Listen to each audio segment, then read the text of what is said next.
నమస్తే. అధికారం కార్యక్రమానికి స్వాగతం.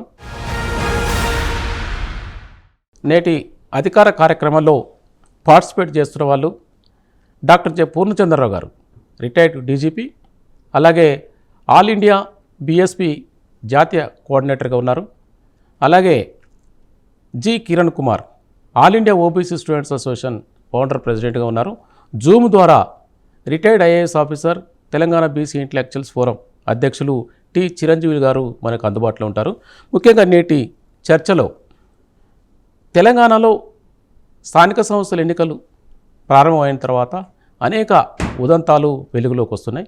ముఖ్యంగా నల్గొండ జిల్లాలో ఒక ఉదంతం, రెడ్డి అక్కడ ఉన్నటువంటి మంత్రి అనుచరులు ఘోరమైన తప్పిదానికి పాల్పడితే నేడు ఈశ్వరాచారి తను బీసీ వర్గాలకు అన్యాయం జరుగుతుందనే దాని మీద బలవన్ మరణానికి పాల్పడినటువంటి సంఘటన అందరినీ కలిసివేసింది. వీటి మీద మాట్లాడడానికి ముందుగా మనం పూర్ణచంద్రరావు గారితో స్టార్ట్ చేద్దాం. సార్ చెప్పండి సార్. పూర్ణచంద్రరావు గారు, ఇవాళ ఈశ్వరాచారి గారు, గత కొద్ది రోజుల కిందట నాగలక్ష్మి యాదవ్ గారు, ఇవన్నీ వరుస జరుగుతున్న ఇన్సిడెంట్ల మీద మీ అభిప్రాయం?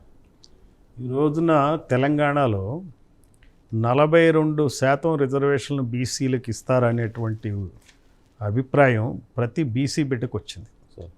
నమ్మారు కూడా, ఇస్తారనుకున్నారు.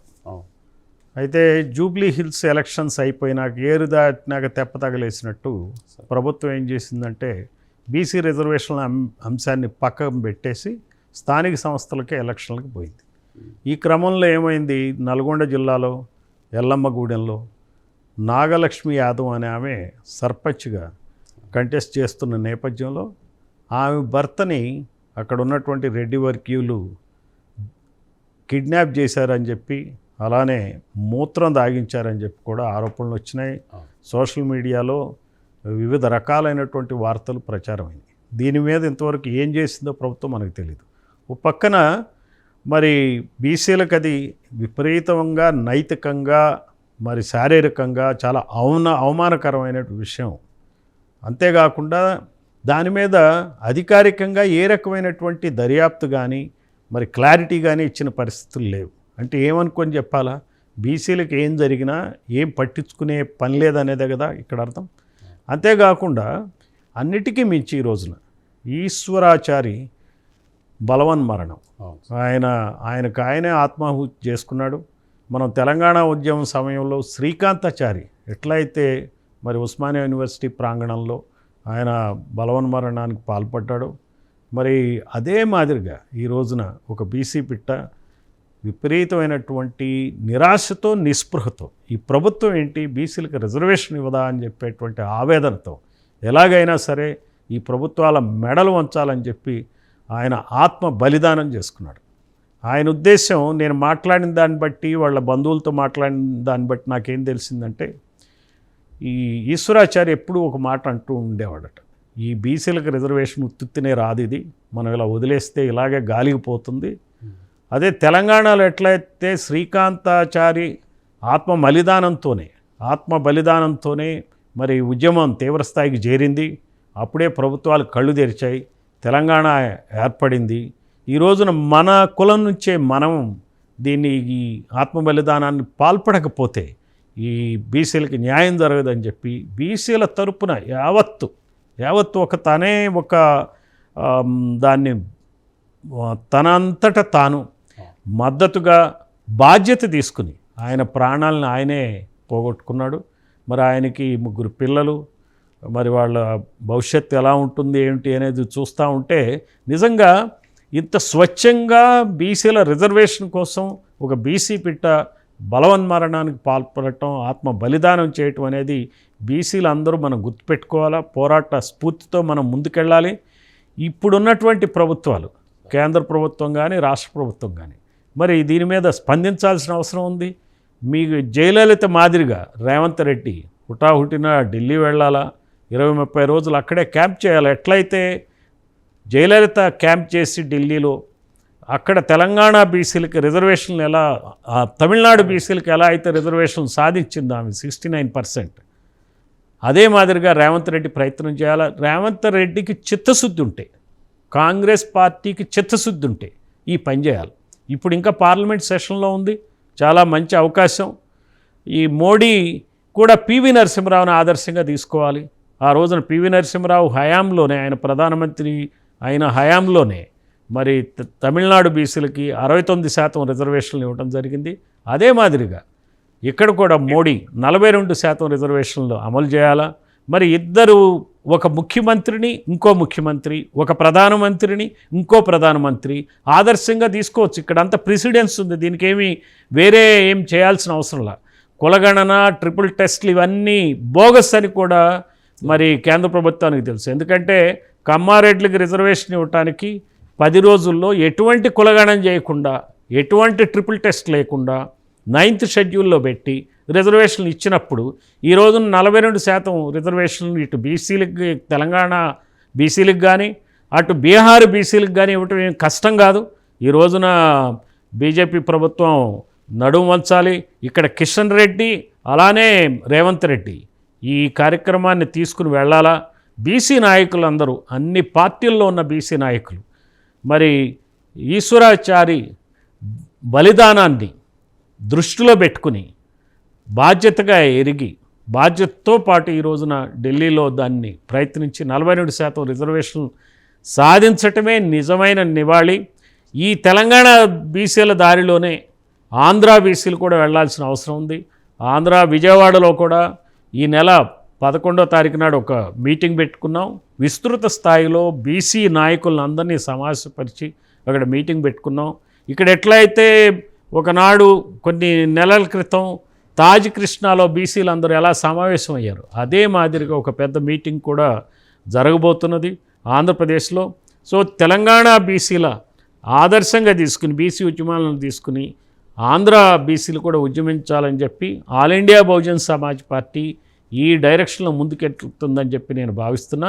తెలంగాణలో ఉన్నటువంటి బీసీ నాయకులందరూ, బీసీ నాయకుల్ని సపోర్ట్ చేసే వాళ్ళందరూ, చిరంజీవులు గారు కావచ్చు, బీసీ ఇంటలెక్చువల్ ఫోరం, మా తీన్మార్ మల్లన్న కావచ్చు, రాజ్యాధికారి పార్టీ, విశారదన్ మహారాజ్ కావచ్చు, ధర్మ సమాజ్ పార్టీ, అలానే వివిధ పార్టీల్లో ఉన్నటువంటి కాంగ్రెస్, తెలుగుదేశం, బీఆర్ఎస్, అలానే ఈ బీజేపీ పార్టీల్లో ఉన్న బీసీ నాయకులందరూ ఐక్య వేదిక ఫామ్ అయ్యి అటు ఇక్కడ ముఖ్యమంత్రి మీద ఒత్తిడి తేవాలా, అక్కడ ప్రధానమంత్రి మీద ఒత్తిడి తేవాలా.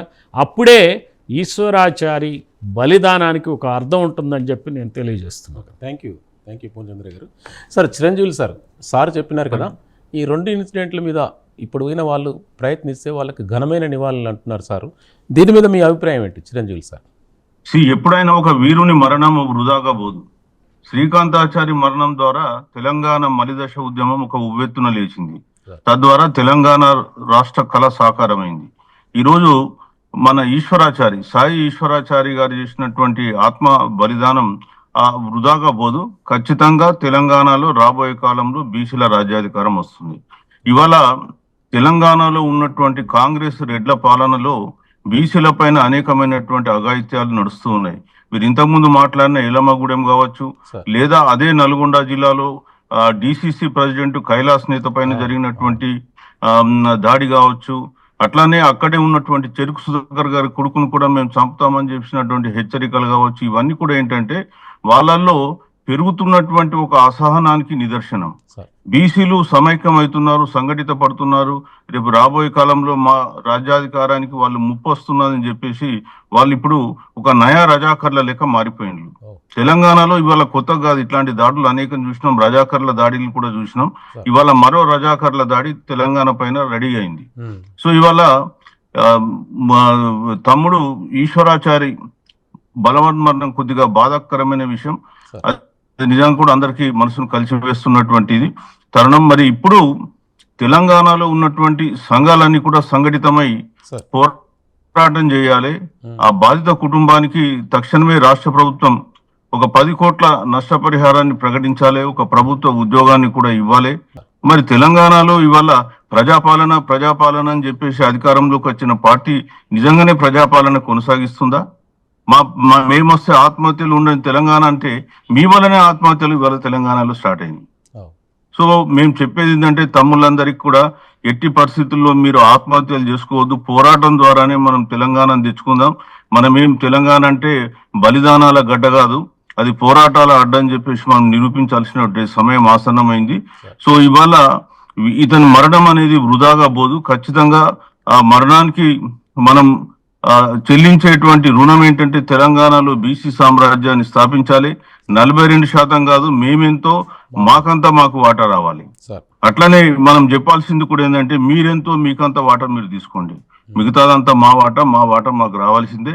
ఆ దిశలో తెలంగాణ సంఘాలు కూడా పోరాటం చేస్తాయి. ఇవాళ మీరు పెట్టారు క్యాప్షన్, ఈ సంఘటనతోనైనా ప్రభుత్వాలు కళ్ళు తెరుస్తాయని. పొరపాటున కూడా తెరవవు. ఎందుకంటే వాళ్ళు కళ్ళు లేనట్టు నటిస్తున్నటువంటి వాళ్ళు. నిద్రపోయేటోని లేపచ్చు కానీ నిద్రపోతున్నట్టు నటిస్తున్న లేపలేము. ఇవాళ వీళ్ళు నిద్రపోతున్నట్టు నటిస్తున్నారు. వాళ్ళకు తెలియదా 42% రిజర్వేషన్ ఎట్లా ఇవ్వాలి, ఏ ప్రాసెస్ ఫాలో కావాలి, తమిళనాడులో ఎట్లా ఫాలో అయినలు, ఎట్లా సాధించుకున్నారు? అరే మనం గత 8 నెలల నుంచి అఖిల పక్షాన్ని తీసుకెళ్లి ఢిల్లీకి తీసుకెళ్ళండి, ప్రధానమంత్రిని కలవండి, ప్రధానమంత్రి అపాయింట్మెంట్ ఇవ్వకపోతే బీజేపీ మీద తెలంగాణలో బంద్ పాటించండి, రైలు రోకో చేయండి అంటే మీరు ఒక్క పని చేయకుండా మొన్న అడగని తక్షణమే ఢిల్లీకి పోయి టక రైజింగ్ తెలంగాణ ప్రోగ్రామ్ లో PM ను కలిసిరి, ఇన్వైట్ చేసిరి, వచ్చిరి. మరి మా బీసీల గురించి ఎందుకు మాట్లాడరండి అదే స్పీడ్ లో? వీళ్ళు ఇట్లుంటే బీజేపీ వాళ్ళు అట్లా వాడేమో అడగకుండానే ఈడబ్ల్యూఎస్ వారం రోజుల్లో దేశంలో అమలు పరుస్తాడు. ఏ కమిషన్ రికమెండేషన్ ఇచ్చిందండి ఇలా 10% రిజర్వేషన్ అమలు చేయాలని? ఈడబ్ల్యూఎస్ ఏ వాళ్ళు లేవకున్నా వాడు ఇచ్చుకున్నాడు. అందుకే ఇవాళ బీసీ సంఘాలని కూడా బీసీలందరూ కూడా బగ్గుమని మండుతూ ఉన్నారు. సో వాళ్ళలో ఉన్న ఆవేశం అనేది ఖచ్చితంగా రాబోయే ఎన్నికల్లో అది ప్రతిబింబిస్తుంది. ఇవాళ పోయే కాలం వచ్చింది కాబట్టి వాళ్ళు ఇట్లాంటి దాడులకు, ఇట్లాంటి నిరసనలకు వాళ్ళు దిగజారుతూ ఉన్నారు. తెలంగాణలో బీసీ బిడ్డలు ఇట్లాంటి అనేకమైనటువంటి సంఘటనలు ఎదుర్కొన్నారు. ఖచ్చితంగా రాబోయే కాలంలో ఈ ఆధిపత్య కులాలకు గోరి కట్టడం అనేది ఖాయం అని చెప్తున్నాను. మళ్ళీ మీ దగ్గరకు వస్తాం సార్. కిరణ్ గారు మీరు చెప్పండి, ఇంతకుముందు పూర్ణచంద్రరావు గారు అలాగే చిరంజీవి సారు ఈనాటి చర్చ మీద ఈశ్వరాచార్య బలిదానం, రెడ్డి, రేవంత్ రెడ్డి, నరేంద్ర మోడీ వాళ్ళ అభిప్రాయం మీద వాళ్ళు ఎలుబుచ్చారు. దీని మీద మీరేమంటారు? ఈరోజు సాయి ఈశ్వరాచారి గారు ఏదైతే బలిదానం చేసుకున్నారో, ఈ 42% రిజర్వేషన్ల కోసం, బీసీ రిజర్వేషన్ కోసం బలిదానం చేసుకున్నారో, ఆ బలిదానం ఏదైతే ఉందో దానికి మేము అందరూ కూడా నివాళులు అర్పిస్తూ, ఈ బలిదానం అన్నది మొదటి బలిదానము అలాగే ఆఖరి బలిదానం అవ్వాలని కూడా మేమందరూ కూడా యువతకి పిలుపునిస్తాం. యువత ఇలాంటి ఎక్స్ట్రీమ్ స్టెప్ తీసుకోకుండా పోరాటం చేయాల్సిన అవసరం కూడా ఉందని, తెలంగాణ మూమెంట్లో ఎలా అయితే కలిసికట్టుగా పోరాటాలు చేశారో, పోరాడితే పోయేదేం లేదనేసి బానిస సంఖ్యలు తప్ప అన్నట్టుగా మనం పోరాడాల్సిన అవసరం ఉంది. అది అన్ని లెవెల్లో పోరాడాల్సిన అవసరం ఉంది. అక్కడ స్టేట్ లెవెల్లో, నేషనల్ లెవెల్లో కూడా పోరాడాల్సిన అవసరం ఉంది. ఈ అంశంని ముఖ్యంగా మనం చూసినట్లయితే తెలంగాణ మూమెంట్ అప్పుడు కూడా చాలామంది చనిపోయింది, బలిదానాలు చేసుకుంది కూడా ఈ వర్గాల నుంచే, సంపన్న వర్గాల నుంచే, SC ST BC వర్గాల నుంచే ఎక్కువగా బీసీ వర్గాల నుంచి బలిదానాలు చేసుకున్నారు. వాళ్ళ ఆశయాలు మరి తెలంగాణ మూమెంట్లో వాళ్ళు అనుకున్నట్టుగా ఉద్యోగాలు కూడా సరిగ్గా రాకపోవడం అన్నది కూడా మనం చూస్తున్నాం.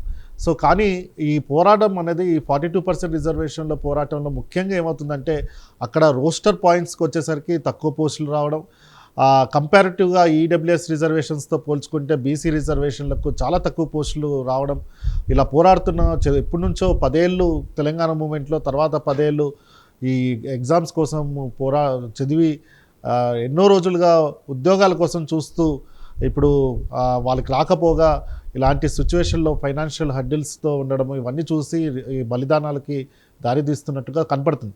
కానీ ముఖ్యంగా ఇందులో రాహుల్ గాంధీ గారు చురుకైన పాత్ర పోషించాల్సిన అవసరం ఉంది. ఎందుకంటే రిజర్వేషన్ విషయంలో దేశవ్యాప్తంగా కానివ్వండి, స్టేట్లో ఎలక్షన్స్ అప్పుడు కూడా రిజర్వేషన్స్ మీదనే ఆయన ఎక్కువగా ప్రసంగాలు సాగాయి. సామాజిక న్యాయమే తన ఎజెండా అని చెప్పారు. అలాగే రోహిత్ వేముల ఇన్సిడెంట్ జరిగినప్పుడు కూడా మా యూనివర్సిటీ ఆఫ్ హైదరాబాద్లో ఆయనే ముందుండి ఆ పోరాటంలో కూడా ఆయన ముందున్నారు. ఈరోజు కూడా ఈ పోరాటాన్ని సోషల్ మూమెంట్లో వచ్చిన ఈ బలిదానం ఏదైతే ఉందో ఈ ఇష్యూని చాలా సీరియస్గా కన్సిడర్ చేసేసి ఇక్కడ జరుగుతున్న ఈ తెలంగాణలో జరుగుతున్న ఇష్యూ మీద ఆయన వెంటనే స్పందించాల్సింది కూడా మేము all India OBC students association నుంచి కూడా లేఖ రాస్తున్నాం ఆల్రెడీ. మళ్ళీ కూడా ఈరోజు ఆయనకి ఇంకోసారి లేఖ రాసి వీలైతే ఢిల్లీలో కలిసి ఇష్యూస్ మీద అప్డేట్ చేయాల్సిన అవసరం కూడా ఉందనేసి కూడా చేస్తున్నాం. వెంటనే యువత మాత్రం ముఖ్యంగా ఈ పోరాటాన్ని ముందు తీసుకువెళ్దాం. ఈ ఏదైతే రిజర్వేషన్ పోరాటం ఉందో, తమిళనాడు తరహా రిజర్వేషన్ పోరాటాలు ఏదైతే కాన్స్టిట్యూషనల్ మెకానిజంలో డెమోక్రటిక్ వేలో మనం ఈ ఉద్యమాలు చేసుకొని ఈ రిజర్వేషన్లు తెచ్చుకుందాం. అంతేకాని బలిదానాలు చేయడం వల్ల మీ ఫ్యామిలీనే కాదు ఇంత బ్రైట్గా ఉన్న వాళ్ళు ఈ కమ్యూనిటీ కూడా మనందరూ కూడా ఓబీసీలు ఎంతవరకు మనం మిస్ అవుతామని కూడా వాళ్ళని వారి బలిదానాలు అన్నది చాలా నష్టం చేకూరుస్తుందని కూడా తెలియజేస్తూ ఈరోజు శ్రీకాంతాచారి లాంటి వాళ్ళు, లేకపోతే సాయి ఈశ్వరాచారి లాంటి వాళ్ళు, ఇలాంటి వాళ్ళు ఉంటే ఇంకా బ్రైట్గా ఈ ఉద్యమాలు కానివ్వండి, లేకపోతే ఈ సిస్టంలో మార్పులు తీసుకురావడానికి బతుకుంటే కనుక ఇంకా ఎక్కువగా కాంట్రిబ్యూట్ చేస్తారని కూడా మేము దృఢంగా విశ్వసిస్తూ ఈ పోరాటంలో యువత చురుకుమైన పాత్ర పోషించాలని కూడా మేము తెలియజేస్తున్నాం. అలాగే అన్ని పార్టీలు కూడా రియలైజ్ అవ్వాల్సిన అవసరం ఉంది. ఈరోజు కాంగ్రెస్, బీజేపీ, బీఆర్ఎస్ పార్టీలు ఈరోజు ఏదో తూతూ మంత్రంగా ఉద్యమాలు చేస్తున్నట్టుగా, వాళ్ళు ఏదో ఇక్కడ ధర్నాలు చేస్తున్నట్టుగా కనబడుతుంది. దీన్ని తెలంగాణ మూమెంట్లో ఎలా అయితే ధర్నాలో యునైటెడ్గా ధర్నా చేశారో బీసీ నాయకులు కానివ్వండి, అందరూ కూడా అన్ని వర్గాలు కూడా కలుపుకుంటూ ఈ ఇష్యూ మీద యునైటెడ్గా కాన్స్టిట్యూషనల్ మెకానిజంలో మనం ముందుకు తీసుకుని వెళ్ళాలని కూడా తెలియజేస్తాం. ఓకే, థ్యాంక్ యూ కిరణ్ గారు. ఇప్పుడు మరొకసారి చిరంజీవి సార్ ఫైనల్గా మీరు చెప్పండి. ఇప్పుడు కిరణ్ గారి అభిప్రాయం కానీ, పూర్ణచంద్ర గారి అభిప్రాయం కానీ, ఇప్పుడున్న సిచ్యువేషన్లో 42% రిజర్వేషన్ జరుగుతున్నటువంటి తెలంగాణలో కానీ, అటు ఆంధ్రప్రదేశ్లో కానీ రిజర్వేషన్ల పక్షాన మీరేం చెప్పదలుచుకున్నారు సార్? ఇప్పుడు 42% రిజర్వేషన్స్ అనేటి న్యాయబద్ధమైనటువంటి డిమాండ్స్. సార్, ఇదేమి గొంతెమ్మ కోరికలు కావు. వాస్తవానికి తెలంగాణలో 61% బీసీల జనాభా ఉంది, 42% ఇస్తున్నారు. 42% రాజ్యాంగబద్ధంగా కూడా చెల్లుద్ది. ఎందుకంటే ఆర్టికల్ 16(4) ఏదైనా వర్గాలకు సరైనటువంటి ప్రాతినిధ్యం లేకపోతే, ఎడొకేట్ రిప్రజెంటేషన్ లేకపోతే రిజర్వేషన్ ఇవ్వమన్నారు. మేమేమి జనాభా దామాషా ప్రకారం రిజర్వేషన్లు అడుగుతలేమే. మీరు ఎడొకేట్ లేదు కాబట్టి, ఎడొకసి లేదు కాబట్టి 42% అడిగినారు. సో ఈ న్యాయబద్ధమైన డిమాండ్లు ప్రభుత్వాలు ఒప్పుకోవాలి, కానీ వాళ్ళకి ఆ మనసు లేదు. ఎందుకంటే అవన్నీ కూడా అగ్రకులాలకు, ఆధిపత్య కులాలకు చెందినటువంటి ప్రభుత్వాలు. సో వాళ్ళకి ఇవ్వాలనే మనసు లేదు. అట్లనే జ్యుడిషియరీకి పోతే వాళ్ళు కూడా లేని కొత్త సిద్ధాంతాలు కనిపెట్టి మన మీద రుద్దుతున్నారు. 50% సీలింగ్ అనేది కూడా ఎవరు రాజ్యాంగంలో రాసింది లేదు. వాళ్ళు కనిపెట్టినటువంటి ఒక గొప్ప సిద్ధాంతీకరించినారు. అది ఆ సిద్ధాంతాన్ని పట్టుకొని ఇప్పుడు ప్రతి ఒక్కరు దాని చుట్టే తిరుగుతున్నాడు. అది ఎక్కడ ఉంది రాజ్యాంగంలో? దాని రాజ్యాంగ భద్రత ఏంది? దాని రాజ్యాంగ భద్రతనే ఆ రోజు ఉన్నటువంటి జడ్జిలు ప్రశ్నించారు. చిన్నపరెడ్డి గారు డైరెక్ట్ గా అన్నారు, ఏంది మీ కోర్టులకు ఎవరిచ్చారు అధికారం 50% సీలింగ్ పెట్టాలని? ఈ ఒక్క ఇప్పుడు శ్రీకాంతాచార్యది అయిపోయింది, ఇవాళ సాయి ఈశ్వరాచార్య వచ్చిండు. మరి ఇంకా మీరు ఇట్లనే చేస్తే మళ్ళీ తెలంగాణలో ఇంకా కూడా వచ్చే అవకాశాలు ఉన్నాయి. తెలంగాణ అంటేనే మొదలే బలిదానాల గడ్డ. బాబు ఇవి కొద్దిగా ఆపండి. ఇప్పటికైనా కాంగ్రెస్ గవర్నమెంట్ నమ్మి ఓటేసినాం, అప్పుడున్న గవర్నమెంట్ ను మనం వ్యతిరేకించినాం, సామాజిక న్యాయం దొరకలేదనుకున్నాం. మీరు వచ్చినాక అంతకంటే ఎక్కువగా మాకు అన్యాయం చేస్తే ఇక మరి ఇంక ప్రజలు ఏం కావాలి? మరి ఇంక బీసీ ప్రజల బలిదానాలే కోరుకుంటున్నారా? మీకు కావాల్సింది అదేనా ప్రభుత్వాలకు? మరి సో ఇప్పటికైనా వాళ్ళు సోయి తెచ్చుకొని కొద్దిగా బీసీలకు ఏమి ఇవ్వాలి, ఏం చేయాలి అనేటువంటి ఆలోచన లేకపోతే మరి బీసీ సమాజం ఎడిపోవాలి, ఏం చేయాలి? సో మేము కోరేది ఏంటంటే ప్రభుత్వాలు నటించడం మానేసేయండి. మీకు నిజమైన ప్రేమ ఉంటే కరెక్ట్ పద్ధతిలో ఫాలో అవ్వండి. మేము ఇస్తాము, ఇవ్వమని ఏదో ఒకటి చెప్పండి. ప్రజలు కూడా తేల్చుకుంటారు ఏదో ఒకటి ఏం చేయాలనో అనేది. మీరు ఏదో ఒకటి ప్రజల్ని మభ్య పెట్టడానికి రకరకాల ఈ జీవోలని, పనికిమాల ఈ చెత్త కాయిదాలు ఇచ్చి ఏం చేసుకోవాలి? అవి లాస్ట్కి ఏమైంది? నీ కులగరణ ఏం జరిగింది? డెడికేటెడ్ కమిషన్ ఏం జరిగింది? ఏం జరిగింది? చివరికి వచ్చేసి మళ్ళీ 22% అంటే 17%తో ఎన్నికలను నిర్వహించుకుంటున్నాం. అది దౌర్భాగ్యం.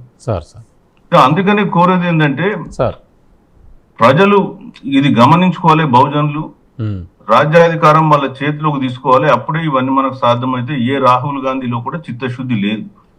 లాస్ట్ టైము వర్షాకాల సమావేశాలు 1 month జరిగితే ఏ ఒక్క రోజు కూడా బీసీల రిజర్వేషన్ 9వ షెడ్యూల్ మీద ఆయన రేజ్ చేయలేదు. ఇవాళకి 5 రోజులు అయిపోయింది పార్లమెంట్ సమావేశాలు మాట్లాడి. 5 నిమిషాల టైం లేదా దీని గురించి మాట్లాడడానికి? బయటకు వచ్చేసి బీసీల ఓట్లు కావాలి కాబట్టి టకటక నేను సీలింగ్ ఎత్తేస్తా, బ్రేక్ చేస్తాను. నువ్వేం బ్రేక్ చేసిన అవసరం లేదు నాయన. నీ రాజ్యాన్ని మొత్తం దేశం అంతా కూడా బ్రేక్ చేసింది, ఎక్సెప్ట్ 2-3 రాష్ట్రాలు తప్ప ఈ దేశంలో. ఇప్పటికైనా సోయి తెచ్చుకొని కొంత బిహేవ్ చేస్తే ఈ రాష్ట్రంలో అయినా నీ ప్రభుత్వం కొంత నిలబడుతుంది. కాస్త కూస్త జ్ఞానమని ఉండాలి మనం మాట్లాడినప్పుడు. దేశం అంతా తిరిగి చెప్పుకున్నాం, ఇవాళ ఎందుకు మాట్లాడతలే? లాస్ట్ 1 month లో లాస్ట్ సెషన్ లో మాట్లాడాలి, 5 రోజులు అవుతుంది. ఈ రోజు కూడా మీరు మాట్లాడాలి, పార్లమెంట్ స్తంభింపజేయరు. ఏం చిత్తశుద్ధి ఉంది ఆయనలో? సో అది మేము వీళ్ళ బీసీ సంఘాలు ప్రశ్నిస్తున్నాయి. ఖచ్చితంగా రాబోయే కాలంలో ఈ సంఘటన ద్వారా బీసీ సంఘాలు సమైక్యమై సంఘటితమై ప్రభుత్వాన్ని పైన ఖచ్చితమైనటువంటి పోరాటం చేస్తాయి. వాళ్ళు అనుకున్నది సాధించుకుంటారు. Okay, thank you sir. Sir Purnachandra garu, Chiranjeevi sir సోయి తెచ్చుకొని కాంగ్రెస్ పార్టీ పనిచేస్తే బాగుంటుందేమో ఇప్పటికైనా ఆలోచనతో. ఇప్పుడు ఇదంతా బీసీ ప్రజలు అర్థం చేసుకోవాల్సిన అంశాలండి సార్. 42% రిజర్వేషన్లు ఇవ్వదలుచుకుంటే అటు రేవంత్ రెడ్డి సార్ జయలలిత మార్గంలో నడిస్తే ఆటోమేటిక్గా మోడీ మీద ప్రెషర్ ఉండేది, మోడీ ఇవ్వాల్సి వచ్చేది. అట్లానే రాహుల్ గాంధీ కూడా డిమాండ్ చేసేవాడు. ఇప్పుడు మన చిరంజీవులు గారు చెప్పినట్టు అవును, రాహుల్ గాంధీ ఎక్కడ పార్లమెంట్లో అసలు ఆ ఊసే ఎత్తట్లే. తెలంగాణ రైజింగ్ సమిట్ కోసం మరి మోడీని కలుస్తారు, మోడీ వస్తాడు, ఆయన రాచ మర్యాదలు చేస్తారు, అంతా బాగానే ఉంది. ఈ తెలంగాణ రైజింగ్ ఎవరి కోసం అండి? ఈ పాలక కులాల కోసం కదా, బీసీ కులాల కోసం కాదు. ఒకవేళ తెలంగాణ రైజింగ్ వలన ఇప్పుడు మన సాయి ఈశ్వరాచారి చనిపోయాడు, ఆయన ఏదైనా లాభం వస్తుందంటే ఆత్మ బలిదానం చేసుకుంటాడండి? చెప్పండి నాకు, తెలుసా ఆయనకి? ఇప్పుడు గచ్చిబౌలి డెవలప్ అయినంత మాత్రాన, హైదరాబాద్ డెవలప్ అయినంత మాత్రాన సిరిసిల్లో ఉన్న చేనేతలకు ఏమైనా ఒరిగిందండి? అక్కడ ఉన్న బీసీలకు ఏమైనా ఒరిగిందా? ఇది పెద్ద సిటీ అవుతుంది, ప్రపంచంలోనే పెద్దది, అగ్రీడ్. మరి ఆదిలాబాద్లో ఉన్న గోండులకి ఏం లాభం వస్తుంది? సిరిసిల్ల ఉన్న చేనేతలకు ఏం లాభం వస్తుంది? ఇప్పుడు సిరిసిల్లాలో ఎవరున్నారండి ఎమ్మెల్యే? ఎవరు? ముఖ్యమంత్రి కొడుకు. ఆయన హైదరాబాద్లో బ్రహ్మాండమైన డెవలప్మెంట్ చేశాను, మేము గెలవాలన్న ధోరణిలో ఆయన వెళ్ళాడు. కానీ సిరిసిల్ల చేనేతలు డెవలప్ అయ్యారండి? అక్కడ ముఖ్యమంత్రి కొడుకు మంగళగిరి ఎమ్మెల్యే, అక్కడ అమరావతిని డెవలప్ చేయటంలో ఆయన లోకేష్ ఆయన తండ్రి బ్రహ్మాండంగా కష్టపడుతున్నారు. మరి అక్కడ చేనేతలకు ఏమైనా ఒరుగుద్దండి? మొన్న మేము చీరాలు వెళ్ళాం. చీరాలు వెళ్తే అక్కడ మగ్గాల మీద ఈ చేనేతలు ఎవరైతే నేస్తున్నారో వాళ్ళ మగ్గాల బతుకులు మగ్గిపోతున్నాయి, బతుకులు బుగ్గైతున్నాయి. అక్కడ ఏం జరగట్లా. అమరావతి డెవలప్ అయితే చేనేతలకు ఏం లాభం? ఇక్కడున్న హైదరాబాద్ డెవలప్ అయితే సిరిసిల్ల చేనేతలకు కానీ, పోచంపల్లి చేనేతలకు కానీ, వివిధ ప్రాంతాల్లో ఉన్న బీసీలకి, ఎస్సీలకి, ఎస్టీలకి, ముస్లింలకి ఏం లాభం చెప్పండి? అందుకనే తెలంగాణ రైజింగ్ ఎంత పెద్ద ప్రోగ్రాం పెట్టినా, ఫ్యూచర్ సిటీ పెట్టినా, ఈ రూరల్ ఏరియాలో ఉన్నటువంటి ప్రజలు రేపు ఓట్లేరు కాంగ్రెస్కి. ఎందుకంటే కాంగ్రెస్ నమ్మించి మోసం చేసినట్టు. నిజంగా కాంగ్రెస్ చరిత్రే అట్లాంటిది. మీరు చూసుకుంటే బ్రిటిష్ వాళ్ళు నయమండి ఈ కాంగ్రెస్ కన్నా, ఈ బీజేపీ కన్నా. ఎట్లా అంటారా? బ్రిటిష్ హయాంలోనే కదండి బాబాసాహెబ్ అంబేద్కర్ ఆయన రౌండ్ టేబుల్ కాన్ఫరెన్స్కి అటెండ్ అయ్యి, మరి ఎస్సీలకు రిజర్వేషన్ కావాలా, డిప్రెస్డ్ క్లాసులకు రిజర్వేషన్ కావాలంటే మరి ఏ రకమైన కులగణన ఏమీ చేయకుండా రిజర్వేషన్లు ఇచ్చారా లేదా నాకు చెప్పండి. దేని మీద ఆధారపడలేదు కదా, అవును చేయగలిగారు. మరి ఇక్కడ వీళ్ళు కులగణన అనే తమాషా చేసి, ఇంతకుముందు కేసీఆర్ ఏమో సమగ్ర కుటుంబ సర్వే చేసి మరి ఎవరెవరి కులాలు ఎంతెంత ఉన్నాయో తెలుసుకున్నాడు ఆయన. మరి ఆయన ఏమైనా ఆయన ఈ బీసీల హక్కుల్ని రక్షించగలిగాడా? ఎన్టీఆర్ ఎట్లయితే మోసం చేశాడో బీసీలని 2 రాష్ట్రాల్లో, అలాగే కేసీఆర్ కూడా మోసం చేశాడు బీసీలని. నిన్న మొన్న ఒక పత్రికలో చూసా, వెలిచాల ఆయన పేరేంటి, రాజేందర్ రావు, ఆయన వెలిచాల రాజేందర్ రావు, ఆయన చాలా బాధపడుతున్నాడు. Congress party Karimnagar parliamentary incharge. ఆయన ఏమంటున్నాడంటే వెలమలకు అన్యాయం జరిగిందంట డిసిసి అధ్యక్షుల నియామకంలో. వాళ్ళు ఉన్నది ఎంతమంది అండి? 1,00,000 మంది టోటల్, 1,00,000 మంది. ఇక్కడ ఒక చేనేత నేతకి, పున్నా కైలాస్ నేతకి డిసిసి ప్రెసిడెంట్ ఇచ్చారండి. ఇవ్వక నల్గొండలో రెడ్ల రాజ్యంలో ఒక బీసీకి ఇచ్చారండి. ఇస్తే అతన్ని ఎంత చులకనగా చూస్తున్నారు, ఎంత ఏమంటారు దాన్ని, మనోవేదనకు గురి చేస్తున్నారు, చులకనగా చూస్తున్నారు. ఒక బీసీకి అయితే సార్ అదే ఊళ్ళోనేమో ఇందాక మనం మాట్లాడుకున్నట్టుగా ఎల్లమ్మగూడెం నాగలక్ష్మి యాదవ్ సంబంధించి భర్తని తీవ్రంగా మరి హ్యూమిలియేట్ చేయడం జరిగింది. అలానే బీసీలకి ఎంత అన్యాయం జరుగుతుంటే, నువ్వు ఎంత తెలంగాణ రైజింగ్ చేసినా, ఫ్యూచర్ సిటీ చేసినా, హైటెక్ సిటీలు చేసినా, క్వాంటమ్ సిటీలు తెచ్చినా, ఏం చేసినా కానీ నష్టం జరిగేది మాత్రం మీరు డెవలప్ అవుతుంటే, మీరు డెవలప్ అయ్యే ఈ అధునాతనమైన కోటల కింద నలిగిపోయే శవాలు బీసీ, ఎస్సీ, ఎస్టీ, మైనారిటీలది. అది ఖచ్చితంగా కనపడుతుంది. అందుకే ఈ రోజున నిరాశ నిస్పృహతో శ్రీకాంతాచారిని ఆదర్శంగా తీసుకుని చనిపోతే అయినా వస్తుందిరా తెలంగాణ వచ్చినట్టు, నేను చనిపోతే అయినా ఈ బీసీలకి వస్తుంది, రిజర్వేషన్లు వస్తుందని చెప్పి సాయి ఈశ్వరాచారి చనిపోయాడు. అందుకే ఇందాక చిరంజీవులు గారు చెప్పినట్టు నిద్ర నటించొద్దు. ఇటు కేంద్ర రాష్ట్ర ప్రభుత్వాలు, ఇక్కడ కిషన్ రెడ్డిని అలానే రేవంత్ రెడ్డి ఇద్దరు రెడ్లు కూర్చోవాలా, నిర్ణయం తీసుకోవాలా. ఇంతకన్నా పెద్ద ఇండికేటర్ అక్కర్లా. ఒక ఇందాక మన మిత్రుడు కిరణ్ అన్నట్లుగా ఇది మొట్టమొదటి మరణం, చివరి మరణం కావాలా? ఈయన ఏదైతే సాయి ఈశ్వరాచారి మరణాన్ని, ఆత్మ బలిదానాన్ని దృష్టిలో పెట్టుకుని కేంద్ర రాష్ట్ర ప్రభుత్వాలు వ్యవహరించాలి. మీరు ఎన్ని జిమ్మిక్కులు చేసినా మీరు ఆస్తులు సంపాదించుకుంటారు, వాస్తవమే. కోట్ల కొలది ఆస్తులు సంపాదించుకుంటారు, పోగు చేసుకుంటారు, మీరు మంత్రులు అవుతారు, మీ ఇద్దరు బ్రదర్స్ కలిపి మంత్రులు ఉండాలని చెప్పి ఆశిస్తూ ఉంటారు, కబ్జాలు చేసుకుంటారు, అన్నీ చేసుకుంటారు. కానీ మీ చేతికి మళ్ళీ వచ్చేసారి అధికారం ఉండదు. అధికారం లేకపోయినా పర్లేదనే ధోరణిలో మీరు ప్రవర్తిస్తే మరి మీకు రాజకీయంగా పుట్టగతులు ఉండవు. ఈ మరణాన్ని దృష్టిలో పెట్టుకుని వ్యవహరించాలని చెప్పి పాలక కులాలని చేస్తున్న ఈ రోజున కేసీఆర్ ఇప్పటికైనా బయటికి రావాలి.